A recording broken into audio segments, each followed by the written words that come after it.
शंकर भगवान जय हो।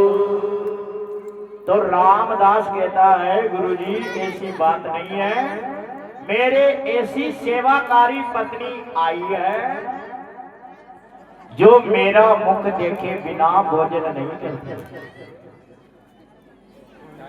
ऐसी सेवाकारी पत्नी है, मेरे माता पिता की अच्छी सेवा करती है और मेरा मुख देखे बिना भोजन नहीं करती है। गुरुजी ने सोचा मेरा भगत तो माया जाल में फंस गया। जय हो। गुरुजी ने कहा बेटा रामदास ये माया जाल है, इसमें तू फंस गया, इतना नहीं फंसना चाहिए। कि नहीं गुरुजी ऐसी कोई बात नहीं। गुरुजी ने कहा ऐसा कर, अपनी झोली से निकाल करके उसको एक जड़ी दी, इसको घर पे जा करके और तेरी पत्नी से कहना मेरी खीर खाने की इच्छा हो रही है, अच्छी खीर बनवाना और इस जड़ी को मुख में रख करके और आंगने में सो जाना। चढ़ा दो डाल दो, यही डाल दो भैया।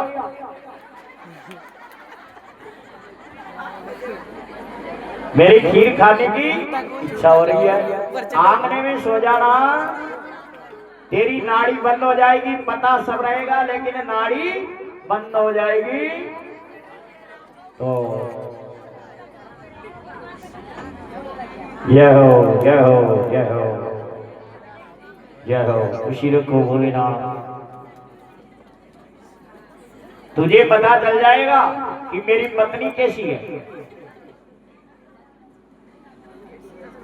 जड़ी को लेकर घर पर गया, श्रीमती से कहता है आज मेरी खीर खाने की इच्छा हो रही है, बढ़िया अच्छी काजू बादाम किशमिश पिस्ता डाल करके अच्छी खीर बना।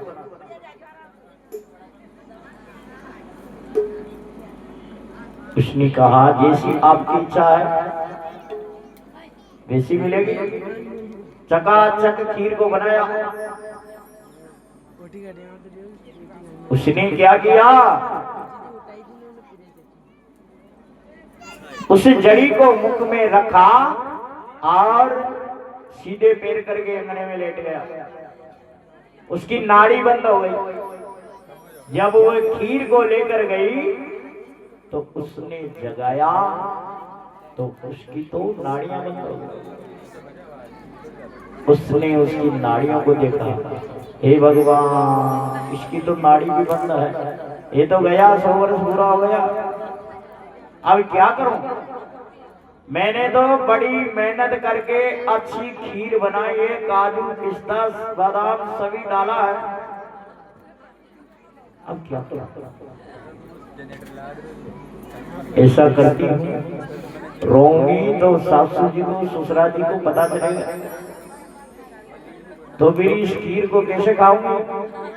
पहले इस खीर को खा लेती हूँ, बाद में रोने का ही काम रह जाएगा। एक थाली भर के खीर पी गई, फिर छाती माता कूटने लगी, हे हमारा राम जी, हे हमारा राम जी, हे।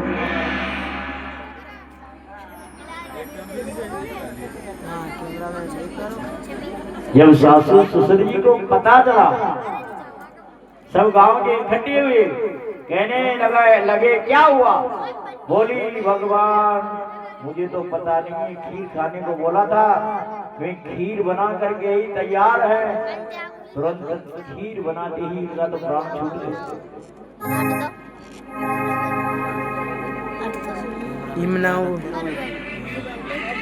गांव वालों ने कहा भाई तैयारी करो तो लेकर चलो।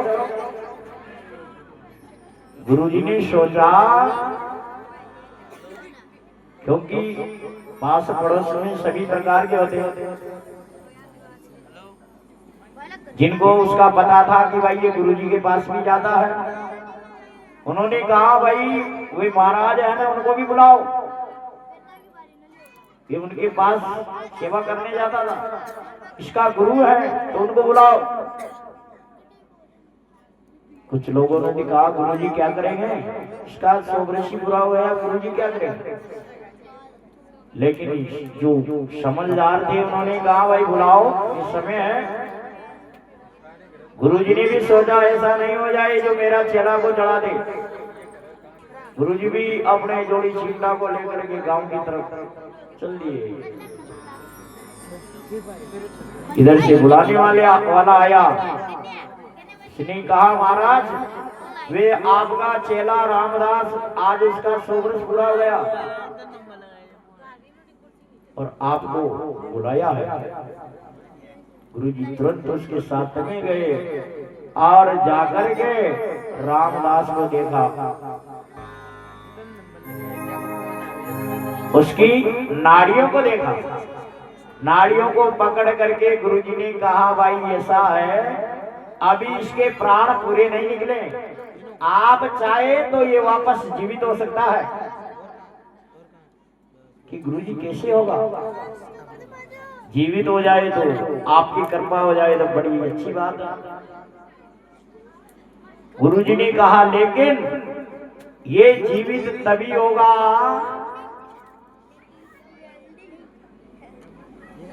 ऐसा करो, एक गिलास गौ का शुद्ध दूध लेके आओ। गौ का दूध मंगवा लिया, चौका लगा दिया। गुरुजी ने 7 बार उसके ऊपर उस दूध को उसार दिया, जैसे देवता उपाड़े को उसारते हैं, और कहने लगे भाई ऐसा है, जीव के बदले में जीव देना पड़ेगा। अब ऐसा करो, आप में से कोई भी इस दूध को पी लो, वह तो मर जाएगा और ये जीवित हो जाएगा।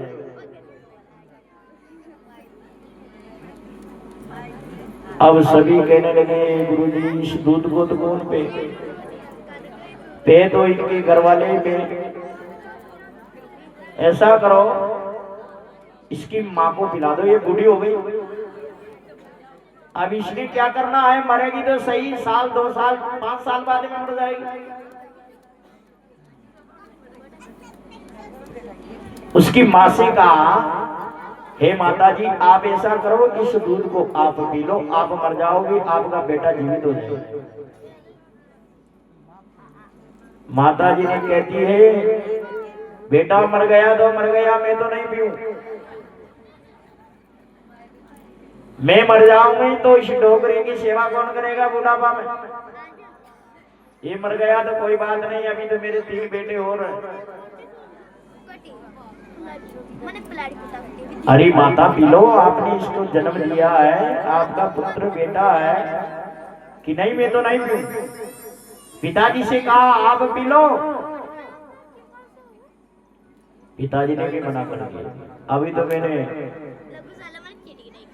इन 3 पुत्रों का संबंध करना है, मैं मर जाऊंगा तो इनका विवाह कौन करेगा।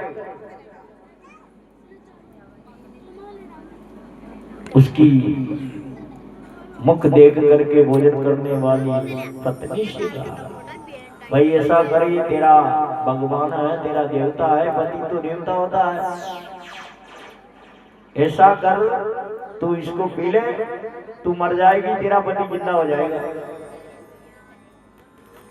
वे रोती हुई कहती है कि नहीं मैं तो नहीं पीऊं,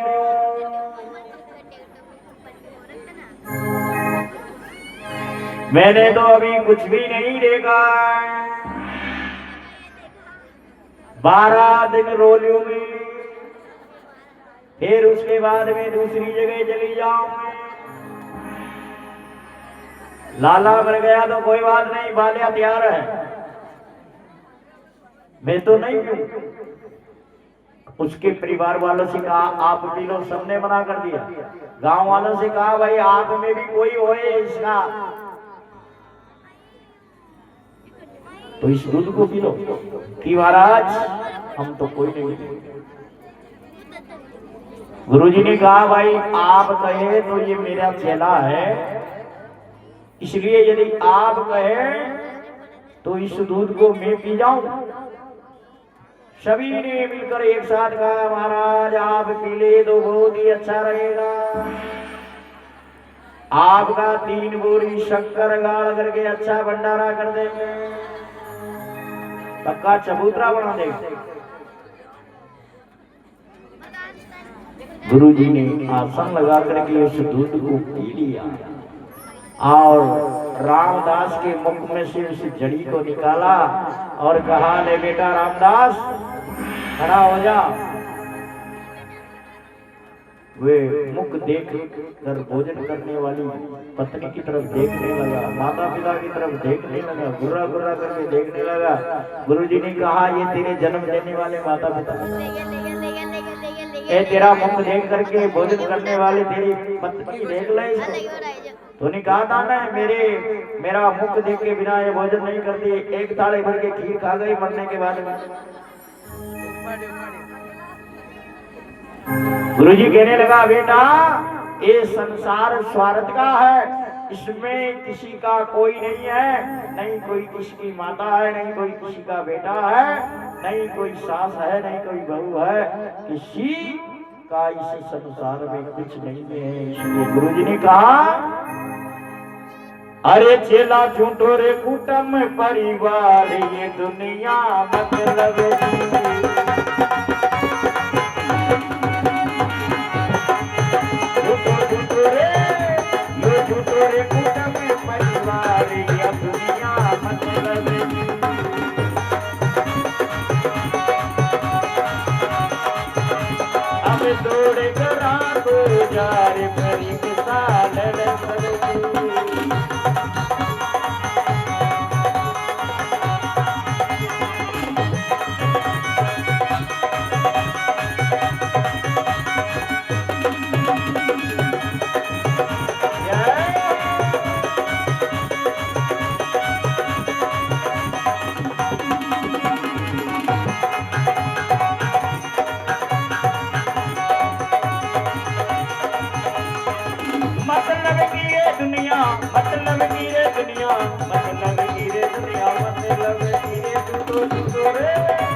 शंकर भगवान जय हो। आज की कथा को यह विराम है और कल की कथा में राजा दक्ष का यज्ञ की कथा और माता पार्वती के जन्म तक की कथा कल की कथा में चलेगी।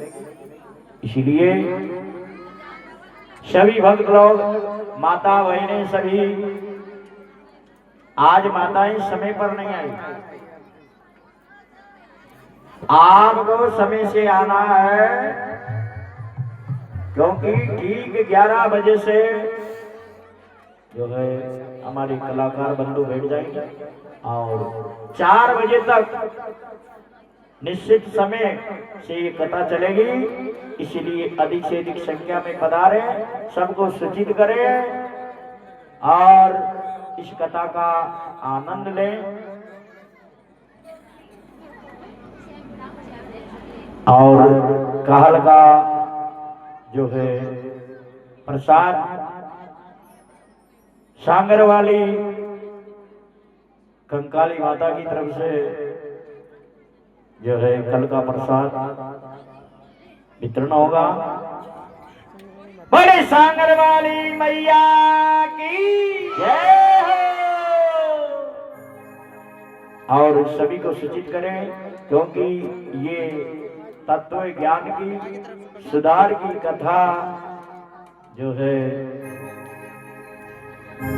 हर जगह नहीं मिलती है सुनने को।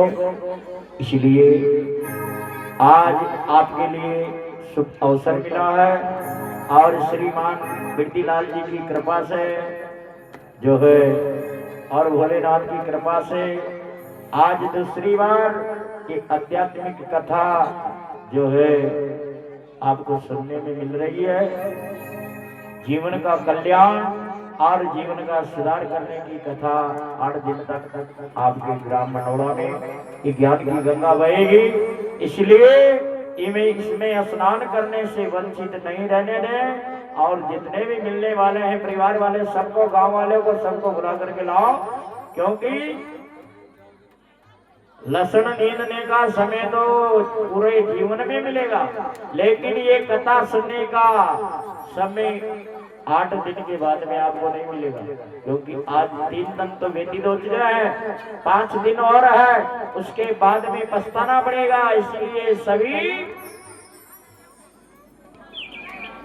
को सूचित करें, जिनको पता नहीं है, जिनको सूचना नहीं है, उनको सूचना करें कि भाई हमारे यहाँ पर श्रीमान बिरदीलाल जी सुमन साहब के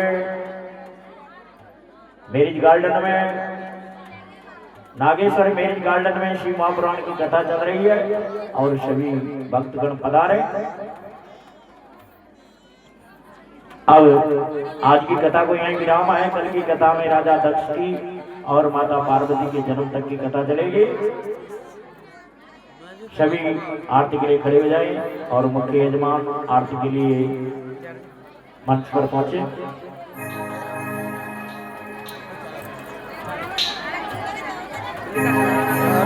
और ये चलना बंद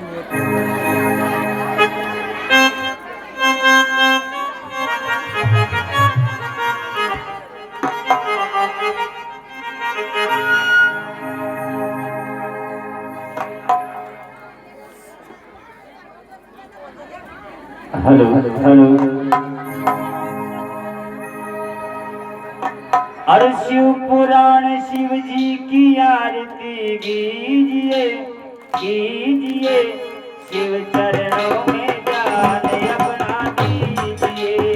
शिव पुराण शिव जी की आरती कीजिए कीजिए, शिव चरणों में ध्यान अपना दीजिए।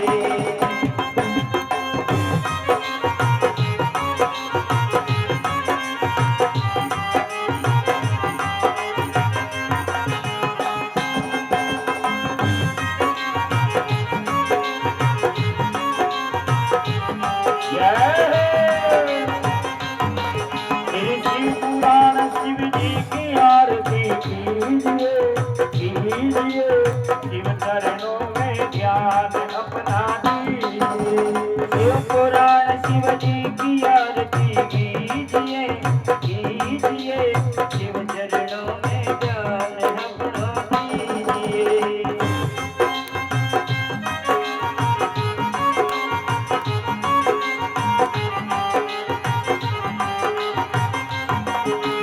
महाग्रंथ है शिव पुराण सदमार्ग दिखाने वाला,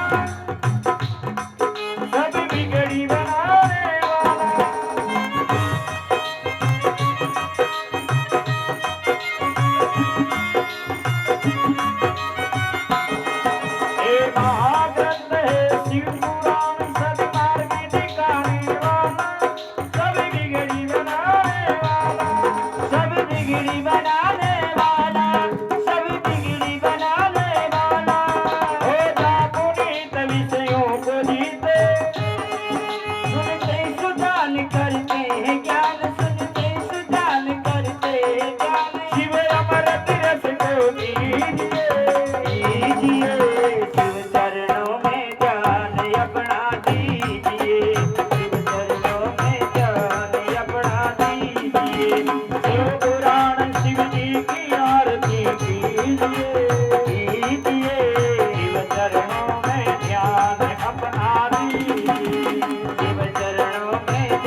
चरणों में ध्यान अपना दीजिए। कर्पूरम घोरम करुणावतारम संध्यावतारम मुझे जीवन सदा वसंतम हृदयारविंदे भवम भवानी जय नमः।